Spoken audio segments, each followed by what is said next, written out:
Channel. दोस्तों कैसे हैं आप सब? उम्मीद करती हूँ बहुत बढ़िया होंगे, मजे में होंगे। मैं भी बिल्कुल बढ़िया हूँ। तो जैसा कि आप सभी जानते हैं, हमने एक कॉमन पेडागोजी सीरीज स्टार्ट की है और ये जो पेडागोजी सीरीज है न केवल DSSB PRT वाले बच्चों के लिए है, बल्कि जो स्टूडेंट्स BEd MAd एजुकेशन में नेट का प्रिपरेशन कर रहे हैं, इसके अलावा CTET HTET किसी अदर स्टेट के टेट के लिए प्रिपरेशन कर रहे हैं, किसी भी टीचिंग एग्जाम चाहे NVS KVS या किसी अदर टीचिंग एग्जाम की तैयारी कर रहे हैं, उन सब बच्चों के लिए पेडागोजी सीरीज बहुत ज्यादा हेल्पफुल है। और आप सभी जानते हैं पिछली वीडियो में हमने असेसमेंट का टॉपिक स्टार्ट किया था, यानी कि असेसमेंट होता क्या है, meaning, definitions, nature and characteristics, assessment के फंक्शन क्या होते हैं, असेसमेंट की फेजेस कौन कौन सी होती हैं। और आज के इस वीडियो में हम टाइप्स को डिस्कस करेंगे, यानी कि असेसमेंट के टाइप्स कौन कौन से होते हैं उनको बिल्कुल डिटेल में समझेंगे। तो चलिए स्टार्ट करते हैं आज की इस वीडियो को, टाइप्स ऑफ असेसमेंट। देखिए, असेसमेंट के टाइप्स की अगर मैं बात करूं तो असेसमेंट के मुख्य रूप से ये 4 टाइप्स होते हैं। कौन कौन से?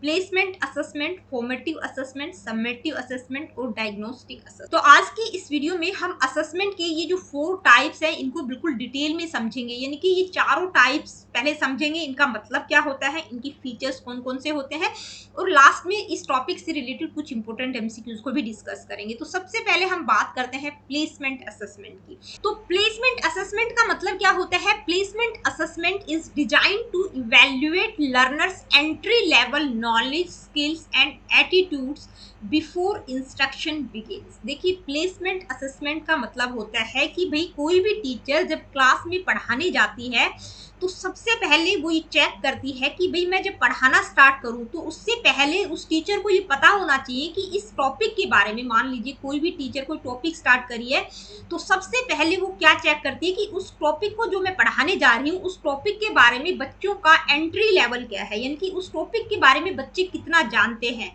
वो जानना बहुत जरूरी होता है। इसको एक एग्जांपल से समझते हैं। मान लीजिए कोई मैथ की टीचर है और उसको एक टॉपिक स्टार्ट करना है रैशनल नंबर्स का, यानी कि टीचर क्या करना चाह रही है, रैशनल नंबर्स क्या होते हैं उसके बारे में बच्चों को पढ़ाएगी। तो सबसे पहले वो ये चेक करेगी कि भाई रैशनल नंबर्स में स्टार्ट करूं उससे पहले नंबर सिस्टम के बारे में बच्चों को क्या क्या पता है, क्या उनको पता है नेचुरल नंबर्स क्या होते हैं, होल नंबर्स क्या होते हैं, इंटीजर्स क्या होते हैं, ठीक है, ये सारी बेसिक नॉलेज है कि नहीं है। क्योंकि अगर वो रैशनल नंबर स्टार्ट कर देगी, बच्चे को पता ही नहीं इंटीजर्स क्या होते हैं, होल नंबर्स क्या होते हैं, तो वो उस टॉपिक को नहीं समझ पाएगा। तो ये क्या होता है, ये प्लेसमेंट असेसमेंट होता है, यानी कि बच्चे का एंट्री लेवल चेक करना, इंस्ट्रक्शंस को स्टार्ट करने से पहले, किसी टॉपिक को स्टार्ट करने से पहले बच्चे की प्रीवियस नॉलेज उस टॉपिक के बारे में जांच करना। तो प्लेसमेंट असेसमेंट के फीचर्स क्या क्या होंगे? असेस एंट्री बिहेवियर, यानी कि स्टूडेंट्स का एंट्री बिहेवियर क्या है। कोई भी कोर्स जब स्टार्ट किया जाता है तो उससे पहले उस कोर्स या उस टॉपिक के बारे में बच्चे कितना जानते हैं। नॉलेज असेसमेंट, उनकी नॉलेज को असेस किया जाता है कि भाई बच्चे कितना जानते हैं और कितना उनको जानने की आवश्यकता है उस पर्टिकुलर टॉपिक के बारे में। नेक्स्ट पॉइंट क्या है? Learning preferences. It can also evaluate a students learning style और preferences, helping tailor the instruction to their needs. यानी कि लर्निंग प्रेफरेंसेस को भी इवेल्युएट किया जा सकता है प्लेसमेंट असेसमेंट के द्वारा, ताकि जो भी इंस्ट्रक्शन दी जाए उनकी नीड के अकॉर्डिंग उनको तैयार किया जा सके, ठीक है। नेक्स्ट है स्किल इवेल्युएशन। भाई बच्चे के अंदर कोई स्पेसिफिक स्किल है कि नहीं उस टॉपिक से रिलेटेड। मान लीजिए कोई भी टीचर जो टॉपिक स्टार्ट करी है उस टॉपिक, उस पर्टिकुलर टॉपिक के बारे में बच्चे की स्पेसिफिक स्किल क्या है, उसके बारे में प्लेसमेंट असेसमेंट के द्वारा पता चल जाता है। इनफॉर्म्स इंस्ट्रक्शंस, इंस्ट्रक्शंस के बारे में पता चल जाता है कि भी टीचर को जब ये पता चल जाए कि बच्चे का इनिशियल लेवल क्या है, एंट्री बिहेवियर क्या है, तो उसको पता चल जाएगा कि उसको कहाँ से इंस्ट्रक्शन स्टार्ट करनी है। नेक्स्ट है quantifies prior knowledge. Prior knowledge को क्वांटिफाई करता है प्लेसमेंट असेसमेंट, यानी कि इसके द्वारा प्रीवियस नॉलेज का पता चल जाता है। तो टीचर को ये पता चल जाता है कि भाई बच्चे का एग्जिस्टिंग नॉलेज बेस क्या है, कितनी नॉलेज उसको है और कहाँ से उसको इंस्ट्रक्शंस को स्टार्ट करना है। तो प्लेसमेंट असेसमेंट होता क्या है, इसके फीचर्स क्या क्या होंगे हमने डिस्कस किया। अब हम बात करेंगे फॉर्मेटिव असेसमेंट की। तो देखिए, फॉर्मेटिव असेसमेंट का मतलब क्या होता है? Formative assessment during the instruction phase होता है, कहने का मतलब है कि भाई जब टीचर बच्चों को पढ़ा रही होती है, साथ साथ वो उनको असेस कर रही होती है, ठीक है, कि बच्चे कहाँ पर क्या गलती कर रहे हैं, बच्चों को ऑनगोइंग फीडबैक वहां पर प्रोवाइड किया जाता है। तो इसका फॉर्मेटिव असेसमेंट का प्राइमरी गोल क्या है? Its primary goal is to provide ongoing feedback to both students and teachers about the effectiveness of teaching and learning, helping to improve both। यानी कि एक टीचर जब बच्चों को पढ़ा रही होती है तो साथ साथ उनको असेस करती है। क्लास में आप बच्चों को पढ़ा रहे हैं, बीच बीच में आपने क्वेश्चंस पूछ लिए, ठीक है, आपको पता चल जाता है कौन सा बच्चा कैसा काम कर रहा है। तो ये क्या है? ये फॉर्मेटिव असेसमेंट है। तो इसका प्राइमरी गोल यही है कि भाई यहाँ पर बच्चों को भी साथ साथ फीडबैक मिल जाता है और साथ ही टीचर को भी पता चल जाता है कि कहाँ पर मुझे अपने टीचिंग मेथड्स में इंप्रूवमेंट करने की आवश्यकता है। तो इसके द्वारा टीचिंग लर्निंग इफेक्टिवनेस बनी रहती है और दोनों को टीचिंग लर्निंग को इंप्रूव किया जा सकता है। अब बात करें फीचर्स की, यानी कि फॉर्मेटिव असेसमेंट के फीचर्स क्या क्या हो सकते हैं, तो क्या क्या होंगे? Integral to teaching and learning. Teaching learning का एक इंटीग्रल पार्ट है, कोर कंपोनेंट है फॉर्मेटिव असेसमेंट, क्योंकि डेली क्लासरूम एक्टिविटीज के साथ इंटीग्रेटेड होता है। टीचर साथ साथ बच्चों को पढ़ा रही होती है और असेस भी कर रही होती है। तो टीचिंग लर्निंग का इंटीग्रल पार्ट है। Non contributory to final grades. देखिए फाइनल ग्रेड्स की बात हम कब करते हैं? समेटिव असेसमेंट में। तो उसमें ये नॉन कॉन्ट्रीब्यूटरी है, क्योंकि ये क्या है? ये फाइनल ग्रेड्स को असेस नहीं करता है कि भाई बच्चों को पूरा साल पढ़ा दिया, उसके बाद में जब बच्चों को असेस किया जाता है तो ये क्या है? ये ऑनगोइंग फीडबैक प्रोवाइड करता है। नेक्स्ट है आइडेंटिफिकेशन ऑफ इन्फ्लुएंशियल वेरिएबल्स। जो भी वेरिएबल्स इन्फ्लुएंस करते हैं लर्निंग को, उनको आइडेंटिफाई किया जा सकता है फॉर्मेटिव असेसमेंट के द्वारा, जैसे कि student engagement, instructional methods, external influences हो सकते हैं, एक्सटर्नल वेरिएबल्स हो सकते हैं। कहने का मतलब ये है कि भी फॉर्मेटिव असेसमेंट एक ऑनगोइंग प्रोसेस होता है कि जब आप पढ़ा रहे होते हैं तभी आप बच्चों को असेस कर रहे होते हैं, तो आपको पता चल जाता है कि भाई बच्चे इंगेज है कि नहीं, वो लर्निंग में इंटरेस्ट ले रहे हैं कि नहीं, मुझे अपने इंस्ट्रक्शनल मेथड्स को चेंज करने की आवश्यकता तो नहीं है, ठीक है। तो और भी जो भी एक्सटर्नल फैक्टर्स होते हैं, एक्सटर्नल वेरिएबल्स होते हैं, उनके बारे में भी पता चल जाता है फॉर्मेटिव असेसमेंट के द्वारा। नेक्स्ट पॉइंट है फ्लेक्सिबल डिजाइन। देखिए ये जो फॉर्मेटिव असेसमेंट होता है ये कैसा होता है? इसका जो प्रारूप होता है, डिजाइन यानी कि प्रारूप कैसा होता है? फ्लेक्सिबल होता है, चेंजेबल होता है, एडेप्टेबल होता है। यानी कि यहाँ पर क्या होता है? बच्चों की नीड्स और लर्निंग कॉन्टेक्स्ट के आधार पर जो भी चेंजेस करने की आवश्यकता होती है, जो भी एडजस्टमेंट की आवश्यकता होती है, उनको चेंज किया जा सकता है, ठीक है। फ्लेक्सिबल है, एडेप्टेबल है। नेक्स्ट है मॉनिटरिंग ड्यूरिंग इंस्ट्रक्शंस। भाई मॉनिटर कर रहे हैं, टीचर क्या कर रही है? बच्चों को मॉनिटर कर रही है ड्यूरिंग द इंस्ट्रक्शन। जब वो पढ़ा रही है साथ साथ बच्चों को मॉनिटर कर रही है, असेस कर रही है।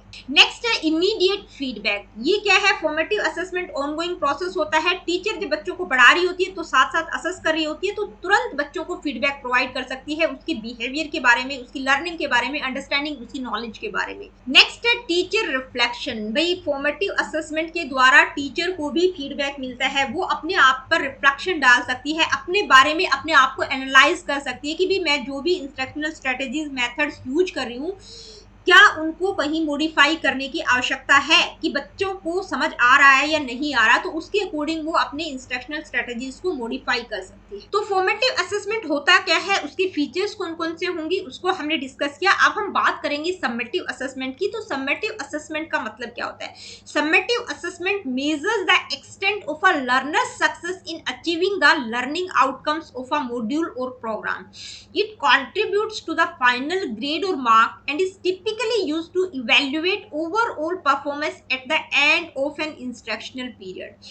यानी कि एक इंस्ट्रक्शनल पीरियड के लास्ट में जब बच्चों की परफॉर्मेंस, ओवरऑल परफॉर्मेंस को इवेल्युएट किया जाता है, यानी कि साल के लास्ट में या सेमेस्टर के एंड में जब बच्चों को असेस किया जाता है, तो उसको हम कहते हैं समेटिव असेसमेंट। तो समेटिव असेसमेंट में क्या होता है? बच्चों की एक साल के लास्ट में या एक कोर्स के एंड में उनकी ओवरऑल परफॉर्मेंस को इवेल्युएट किया जाता है कि भाई बच्चों ने इस पूरे कोर्स के दौरान क्या क्या सीखा, ठीक है। और उसी के आधार पर उनको जो है degree, diploma, marks, grade provide किए जाते हैं। तो ये क्या होता है? ये समेटिव असेसमेंट होता है। इसके फीचर्स क्या क्या होंगे? मेजर सक्सेस, बच्चों की सक्सेस को मेजर करता है समेटिव असेसमेंट। कैसे करता है? कि एक पर्टिकुलर कोर्स के दौरान बच्चों ने क्या क्या सीखा उसको मेजर किया जाता है। फाइनल मार्क कंट्रीब्यूशन, यानी कि बच्चों ने एक पर्टिकुलर कोर्स के दौरान जो भी सीखा उसके आधार पर उनको degree, diploma, grade, marks provide किए जाते हैं। टिपिकली एंड ऑफ यूनिट, यानी कि कब कंडक्ट किया जाता है? End of a unit, course और टर्म, यानी कि किसी टर्म कोर्स या किसी भी यूनिट के एंड में इसको कंडक्ट किया जाता है, ठीक है। उसी के आधार पर उनको मार्क्स प्रोवाइड किए जाते हैं। नेक्स्ट पॉइंट है क्वांटिफाइज अचीवमेंट, यानी कि अचीवमेंट को क्वांटिफाई करता है। बच्चों की ओवरऑल अचीवमेंट क्या है उसको मेजर करता है, जिसके आधार पर बच्चों को degree, diploma, grade, marks provide किए जाते हैं। आगे बच्चे क्या प्रोग्रेस कर सकते हैं, ठीक है, उनकी अचीवमेंट को क्वांटिफाई करता है। Data for selection provides data that can be used for selection purposes such as moving to the next stage of education or for employment opportunities। भाई बच्चों का सिलेक्शन के बारे में डाटा प्रोवाइड करता है कि बच्चे एजुकेशन में आगे कौन सी स्टेज पे जा सकते हैं या उनके लिए एम्प्लॉयमेंट अपॉर्चुनिटीज क्या क्या हो सकती हैं, ये समेटिव असेसमेंट के द्वारा पता चलता है। नेक्स्ट है जजमेंट ऑफ कंप्लीटेड प्रोग्राम, यानी कि किसी कंप्लीट कोर्स के बारे में, किसी कंप्लीटेड प्रोग्राम के बारे में एक जजमेंट प्रोवाइड करता है, ठीक है, उसकी मेरिट डिमेरिट्स के बारे में। फीडबैक फॉर इंस्ट्रक्शंस, कहने का मतलब ये है कि जो भी एजुकेटर्स हैं उनको इंस्ट्रक्शनल प्रोग्राम कैसा था, उसकी इफेक्टिवनेस के बारे में, उसके सक्सेस एरियाज के बारे में, उसकी इंप्रूवमेंट एरियाज क्या क्या रहेंगे उसके बारे में इंस्ट्रक्शन प्रोवाइड करता है, ठीक है। फीडबैक फॉर इंस्ट्रक्शंस, भाई आगे उसमें क्या इंप्रूवमेंट किया जा सकता है उस पर्टिकुलर कोर्स में, उसके बारे में इंस्ट्रक्शन फीडबैक प्रोवाइड करता है एजुकेटर्स को। तो समेटिव असेसमेंट का मतलब क्या होता है, उसके फीचर्स क्या क्या होते हैं उसको हमने डिस्कस किया। अब हम बात करेंगे डायग्नोस्टिक असेसमेंट क्या होता है। डायग्नोस्टिक असेसमेंट का मतलब क्या होता है। Diagnostic assessment aims to identify the root causes of persistent or recurring learning difficulties. Unlike formative assessment, which focuses on future improvements, diagnostic assessment looks backward to understand existing issues and plan remedial actions. देखिए diagnostic assessment का मतलब होता है किसी भी चीज को diagnose करना। डायग्नोस्टिक का मतलब होता है जैसे जब आप किसी डॉक्टर के पास जाते हैं, आपको कोई भी बीमारी है तो सबसे पहले डॉक्टर क्या करता है, उस बीमारी के रूट कॉजेज क्या क्या है उनको जानने की कोशिश करता है, ठीक है, कि भाई आपको ये बीमारी हुई कैसे, उसके पीछे की क्या क्या कारण है उनको जानने की कोशिश करता है। तो एजुकेशन में जब हम डायग्नोस्टिक असेसमेंट की बात करते हैं तो इसमें क्या होता है कि भाई बच्चे को जो भी लर्निंग डिफिकल्टीज आ रही है उसके रूट कॉजेज क्या है, किस कारण से उसको लर्निंग डिफिकल्टीज आई है, उसके पीछे के कारण क्या क्या है उनको जानने की कोशिश की जाती है। जैसे अगर हम बात करें फॉर्मेटिव असेसमेंट की, तो फॉर्मेटिव असेसमेंट किस पर फोकस करता है, फ्यूचर इंप्रूवमेंट पर, भाई आगे लर्निंग को कैसे बेहतर किया जा सकता है, ठीक है। इसमें ऑनगोइंग फीडबैक बच्चों को प्रोवाइड किया जा सकता है ताकि वो अपनी लर्निंग को बेहतर कर सके, ठीक है। टीचर बच्चों को साथ साथ फीडबैक प्रोवाइड करती है, तो इसमें फ्यूचर इंप्रूवमेंट पर फोकस किया जाता है। लेकिन जो डायग्नोस्टिक असेसमेंट होता है वो क्या करता है, लुक्स बैकवर्ड, यानी कि पीछे की तरफ देखता है। कहने का मतलब ये है कि भाई बच्चे को जो भी लर्निंग डिफिकल्टीज आ रही हैं तो उनके पीछे के रूट कॉजेज क्या क्या है, क्या क्या इश्यूज थे, क्या क्या प्रॉब्लम थी जिसके कारण बच्चों को ये प्रॉब्लम हो रही है, उनको आइडेंटिफाई किया जाता है। तो डायग्नोस्टिक असेसमेंट के फीचर्स क्या क्या होंगे, identifies existing knowledge and difficulties, भाई बच्चे को जो नॉलेज और डिफिकल्टीज हैं उसके पीछे क्या क्या कारण थे, ठीक है, वो लर्निंग डिफिकल्टीज क्यों है, उनके रूट कॉजेज को आइडेंटिफाई किया जाता है। नेक्स्ट है प्रॉब्लम रिजोल्यूशन, प्रॉब्लम को रिजोल्व किया जाता है। भाई बच्चे को जो भी लर्निंग डिफिकल्टीज है जब उसका पता चल जाता है तो उसके साथ क्या प्रॉब्लम है, क्या इश्यू है, उसको एड्रेस करने की कोशिश की जाती है, उसको रिजोल्व किया जाता है। डायग्नोस्टिक टेक्निक्स, भाई बच्चे की जो भी लर्निंग डिफिकल्टीज है उनको अनकवर करने के लिए डायग्नोस्टिक टूल्स और टेक्निक्स का प्रयोग किया जाता है, ठीक है।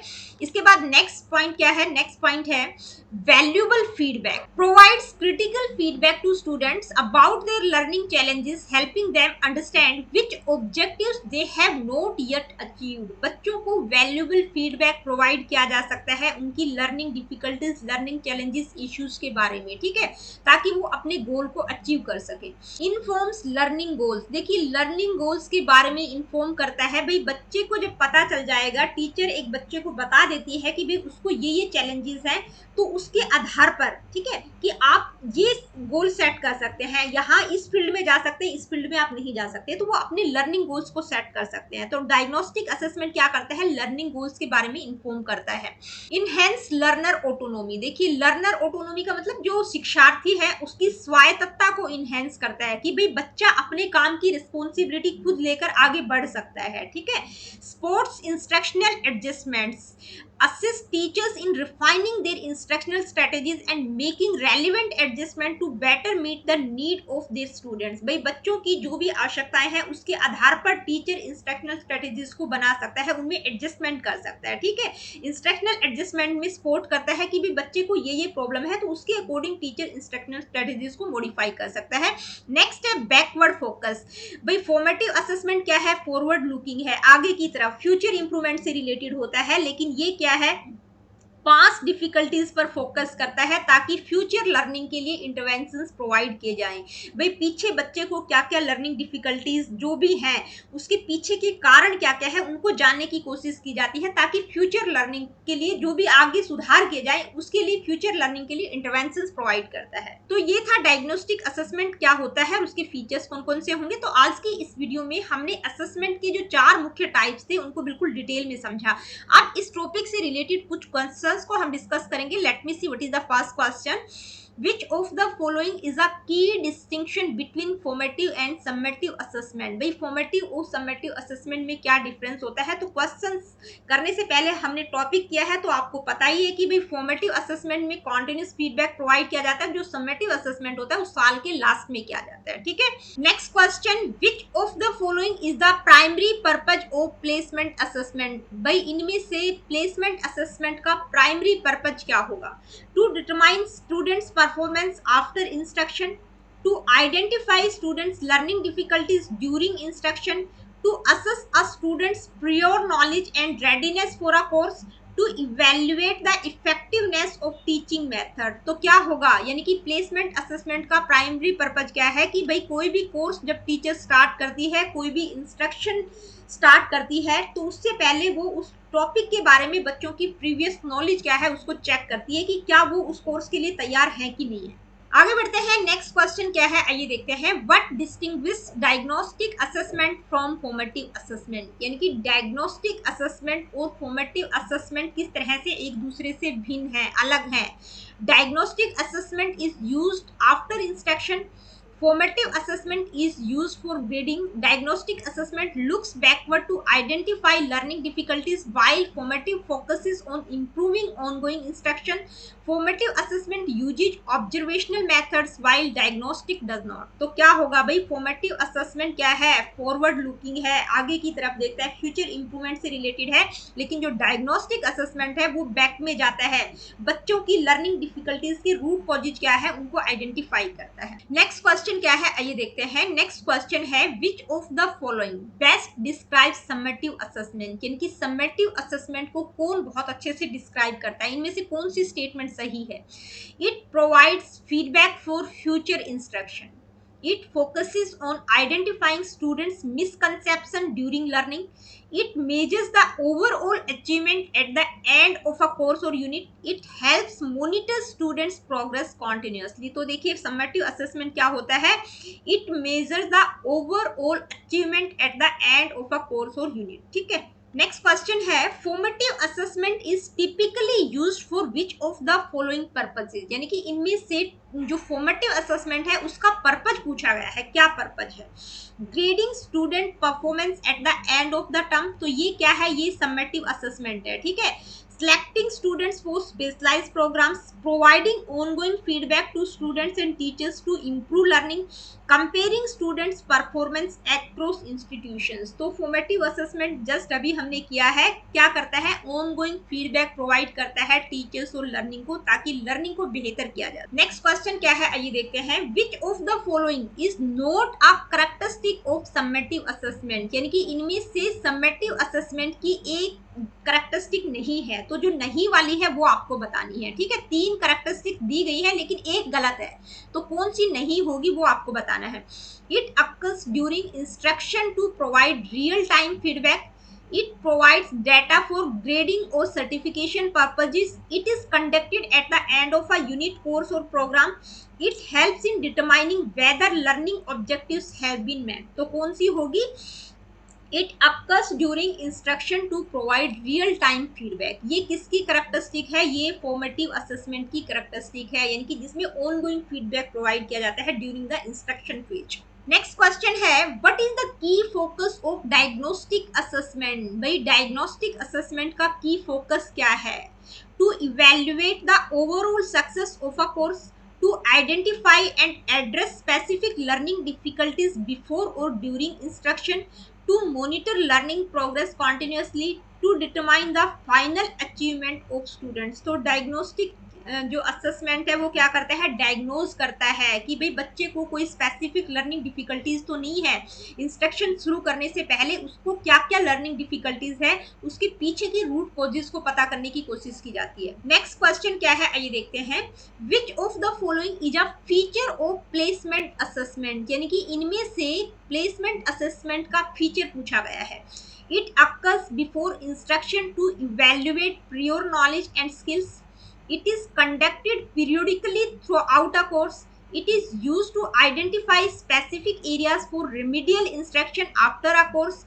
It focuses on providing feedback for improvement during learning. तो प्लेसमेंट असेसमेंट का एक फीचर क्या होगा, it occurs before instruction to evaluate prior knowledge and skills. भाई जो भी इंस्ट्रक्शन टीचर प्रोवाइड करेगी उससे पहले उस टॉपिक के बारे में बच्चों को क्या नॉलेज है, उनकी प्रीवियस नॉलेज को चेक करती है। Next question, in formative assessment the role of feedback is primarily to. देखिए फॉर्मेटिव असेसमेंट में फीडबैक का क्या रोल है, ठीक है, फीडबैक का क्या प्राइमरी यूज होता है, क्या करता है feedback, certify learning achievements, inform students and teachers for instructional adjustments, rank students based on their performance, measure the overall success of the educational program. तो देखिए फॉर्मेटिव असेसमेंट में फीडबैक का क्या रोल होता है कि ये स्टूडेंट और टीचर्स को इन्फॉर्म करता है इंस्ट्रक्शनल एडजस्टमेंट के बारे में, कि भाई टीचर को पता चल जाता है कि बच्चों को कहाँ पर समझ आ रहा है कहाँ पर समझ नहीं आ रहा, तो उसके आधार पर वो अपनी इंस्ट्रक्शनल स्ट्रेटेजीज को चेंज कर सकती है, एडजस्ट कर सकती है।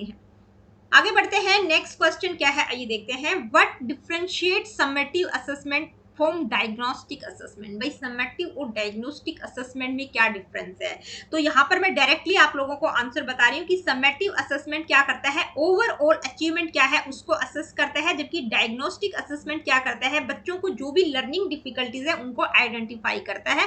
यहाँ पर सारे के सारे ऑप्शंस मैं नहीं पढ़ रही हूँ क्योंकि हमने अभी जस्ट टॉपिक को डिस्कस किया है। Next question, which of the following is an example of formative assessment, यानी कि इनमें से फॉर्मेटिव असेसमेंट का एग्जाम्पल क्या होगा, end of term final exam, classroom discussion to gauge student understanding, college entrance test, standardised state level assessment. तो देखिए formative assessment क्या होता है, क्लास में टीचर बच्चों की अंडरस्टैंडिंग को समझने के लिए साथ साथ इंस्ट्रक्शंस प्रोवाइड करती है, ऑन गोइंग फीडबैक प्रोवाइड किया जाता है, ठीक है।